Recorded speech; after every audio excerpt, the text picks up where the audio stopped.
I might as well start. We're looking forward to the season. I think you work all pre-season, you work on the off-season to get to this point when you're match day -2, match day -1, and all of a sudden the butterflies start appearing in the belly. You can see the excitement in the players.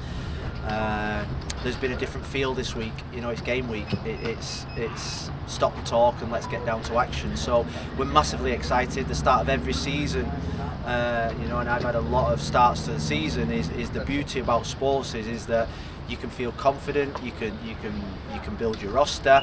But really, the beauty of sport is that you don't know what's going to happen until you get out there over that white line and start performing. And what I would say is that I'm really confident. I've got incredible trust and belief in this group of players, and now we just want to do our talking on the pitch. Everybody looks good. You know, we've got a pretty full roster, pretty full fit squad. There's only Robbie, there's Frey, there's Escona out. Today was a little bit of a light day, so we recovered some, we trained others, and we're heading into the season just where we want to be. Yeah, I mean, I keep being told it's day to day. You know, it's a minor injury. You know, with the amount of time and injuries probably that Robbie's had over the last 12 months, we want to be extra cautious. He needs to feel great to get out onto the training pitch, and the sooner we get him back, the better. But it is day to day. You know, every day we're assessing him. Every day we're doing the rehabilitation on him. And it is when Robbie feels as if he's good enough to come out and train. Well, I think from day one, because of me and Kieran go back a long way, we played against each other. We brought him to the football club. He loves being at Inter Miami. I think since the signing of Franco Negri and with Noah and Harvey doing so well in the off season, we had a really honest conversation. I think Kieran's always wanted honesty from us. His attitude in pre-season was sensational, but I felt as if I owed it to him just to be really honest with him and say that his chances this season are going to be really limited, and I didn't want him to get to a point where he was getting frustrated. I wanted total honesty between us. We came to a mutual agreement. He wanted to stay into Miami. We wanted him involved in the club with his experience, and I think he'll be continue to be a tremendous asset off the field now rather than on the field. Now Joseph will be sub on Saturday. He'll be what? He'll be sub on Saturday. Yeah. He'll be sub on Saturday. Joseph's ready. I was joking. That was a joke, by the way. Oh. I think Joseph's ready to start, and he's ready to score goals. No, I will do one day. I promise you one day this season I'll come out and give you the starting 11. But no, at this moment in time, today we went through a few scenarios. I think there's probably 2 or 3 places up for competition. I think the thing that we've got to really be smart with is the players that can play 90 minutes, and we've got to have enough players that start the game that can go the full distance, you know. And I think I think there are a couple of players that are still a little bit short. I think about Motta and Stefanelli, Joseph, Ryan Saylor's a little bit still catching up. So we've got to get the selection right. But what I would say is that I think we've got probably 22 players all hungry. From what I've seen over the last 2 or 3 days, all hungry to start, all hungry and push it. So even selecting the substitutes bench on Saturday, I think will be really tough. We've got a scrimmage on Sunday, which helps to keep people up to fitness, but everybody wants to play in the big league on Saturday. And you know, it's my job to pick the right team and to pick the right bench and to do the right tactics and to pick the right system to give us the best chance of winning the game. Well, we're familiar with him because he was at DC, and in my first season we played against them twice and they beat us twice. Distinctive style of play, but I think going to Montreal, they have their own identity. They play a really good style of play. They've got a fluid system with lots of adaptable players, and they have a system that I don't think is going to be much different from what we've seen for the last 2 seasons, because I think they've got success going that way. I think he's a really good coach. We spoke a lot before the scrimmage last week, and he's a really good person as well. So I'm looking forward to the first challenge of the season against the first manager. From manager to manager, I think it's always exciting to pick yourself against other managers, to outdo them, to out-tactic them, to get one up on them, and that battle starts on Saturday, and you know, it's exciting. Well, I think when we arranged the scrimmages and we had a really good scrimmage program, we never envisaged that we were going to play Montreal 10 days later. So I think both me and the Montreal manager spoke before the game about it not being ideal. We both didn't play our best teams. We probably didn't play the tactics that we were going to play. But I don't think there's going to be any secrets going into the game. I think we know how Montreal are going to play. I think they have a good understanding of how we're going to play. It means that we've got video footage of that game. That's one thing.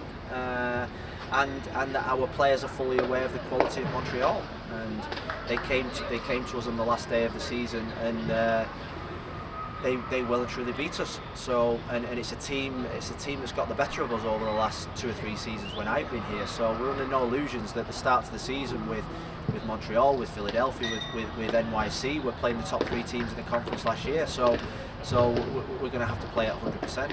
You mentioned a little. I think we want to send a positive message. I think the supporters came to the game against Austin on Saturday, and you could just feel with the players obviously stayed behind and signed all the autographs and met the supporters. There was just a real positive vibe. What I would say from the ticket sales that I'm hearing is that we're going to have probably one of our biggest attendances on Saturday.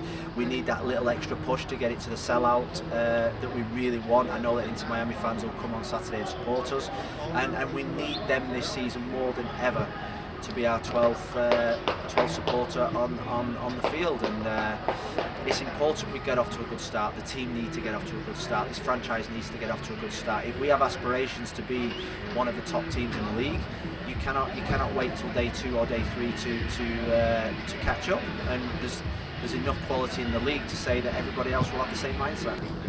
Yeah, I'm really excited. I've got to say, I think it's a brilliant decision from the MLS. And I say that because last season when we got beat by NYC, it was 1 game and you're out. At least now, 1, you're guaranteed a home playoff, and you get more than 1 bite of the cherry. So I think from that point of view, the playoff last season for me was the standout game in terms of the type of level that you want to be playing at. So this year, if we get into the playoffs, we're gonna have more games, and I think the playoff games is the ones where you think back to the playoffs last year. Every playoff game felt like a really, really special game. This year we're going to have more of those special games, so I think it's an absolute incredible good decision by the MLS. It's something different. Change sometimes takes people out their comfort zone, but I think that is a good thing as well. So well done the MLS. Well, I mean, we played them last week, so you take Mihailovic out of any team, and you're going to suffer. You're going to suffer. I thought he was probably over the last 2 seasons one of the players that I really enjoyed watching. I thought he had a great balance. He was assisting, he was scoring. He was the one, that I thought was their difference maker. But they've got so many good young players coming through at Montreal. We've seen it over the last couple of seasons in scrimmages that we've had against them. That they're a team that've got a real clear identity, a real clear way of playing. And what they tend to do is forget the name on the back of the shirt. Whoever fills that shirt plays a similar role. So we're under no illusions that this Montreal team, even though there has been changes, will be no different than the team that we've faced in the last couple of seasons. No, not really. We're a team that want to concentrate on ourselves. I don't think in all my time as a manager I've ever man-marked a single player. I'm sure I had to do that role as a player myself twice, and it's incredibly difficult, but it's not a tactic that we'll be using on Saturday. Gianfranco Zola. Gianfranco Zola. We played for Manchester United against Chelsea. He was always a thorn in our side, and my job was to follow him around the pitch, and it wasn't nice because he took you to areas that felt totally uncomfortable for you. But we won both games, so and I got the man of the match. So I'm joking. How do you prepare for that? Just out of curiosity. Oh, it's about 20 years ago. So how do you prepare for that? Well, you've got to be incredibly disciplined. Like I say, you've got to sacrifice yourself for the team really, and say, well, I'm not probably going to touch much of the ball today. I'm not probably going to get involved in much of the play, but I'm just going to make sure that my man in a one-to-one battle does not score, does not affect the game, does not cause influence for the opposition team. And basically that's what that game was. And I never forget, after that game I was probably the most fatigued mentally I've ever been, because for 92 minutes I was just following this great little number 10 around the pitch, and it was really difficult, but it was one that at the end of the game I got great enjoyment out of, because it gave me another perspective to how to play football. And we're not going to do that again.